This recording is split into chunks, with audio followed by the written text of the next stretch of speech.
আন্দোলন তীব্রতর করতে তো কোনো বাধা নেই, আরো আন্দোলন তীব্রতর করুন, কিন্তু এই দেশ পরিচালিত হয় সংবিধান দিয়ে। সংবিধান ঠিক করে রক্ষিত হচ্ছে কিনা সেটা দেখার দায়িত্ব হচ্ছে, তার ইন্টারপ্রিটার হচ্ছে সুপ্রিম কোর্ট। তো সেই কোর্টে বারবার তৃণমূল কংগ্রেস যাচ্ছে, তিরস্কৃত হচ্ছে, পরাজিত হচ্ছে, মানুষের দেহ করের টাকা খরচা হচ্ছে, আবার বাড়ি ফিরে আসছে। এর উত্তর কে দেবে? সিএজি, যাকে ফেস করতে সরকার ভয় পাচ্ছে, তাকে আক্রমণ করছে। প্রত্যেকটি সাংবিধানিক সংস্থার উপরে তৃণমূল কংগ্রেসের আক্রমণ নেমে আসছে।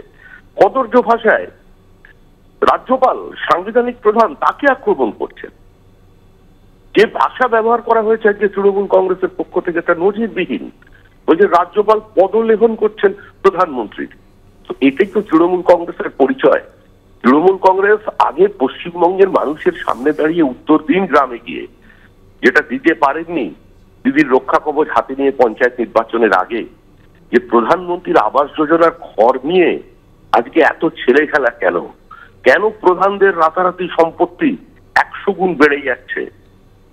দোতলা বাড়ি থাকা পঞ্চায়েতের প্রধান কি করে দুটো ঘর 2 ছেলের নামে নিচ্ছেন? এইগুলো যে প্রশ্ন, এই প্রশ্নর এর জবাবদিহি তৃণমূলকে করতে হবে। নরেন্দ্র মোদী মানুষের কাছে দায়বদ্ধ।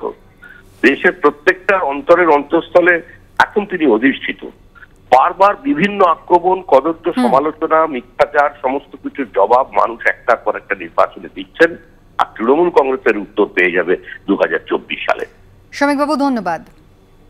48 ঘন্টার জন্য রেড রোডে ধর্ণা কর্মসূচিতে মুখ্যমন্ত্রী মমতা বন্দ্যোপাধ্যায়, অথচ সেই মঞ্চে নেই অভিষেক বন্দ্যোপাধ্যায়, জানিয়ে ইতিমধ্যেই রাজনৈতিক মহল সরগরম। অভিষেক বন্দ্যোপাধ্যায় আলাদা কর্মসূচি করেছিলেন, সেখানে মমতা বন্দ্যোপাধ্যায় ছিলেন না। প্রত্যক্ষ সমর্থন করতে হবে এমন কোনো কথা নেই। এখন দিল্লিতে ছিলেন অভিষেক বন্দ্যোপাধ্যায়, এতদিন পর্যন্ত সংসদে বাজেট অধিবেশন চলছিল। এই মন্তব্যই করলেন আজকে যুব তৃণমূলের সভানেত্রী সায়নী ঘোষ। অভিষেক বন্দ্যোপাধ্যায় এই মঞ্চে অনুপস্থিত থাকলেন, কোনো কথা হয়েছে আসবেন বা কিছু বক্তব্য?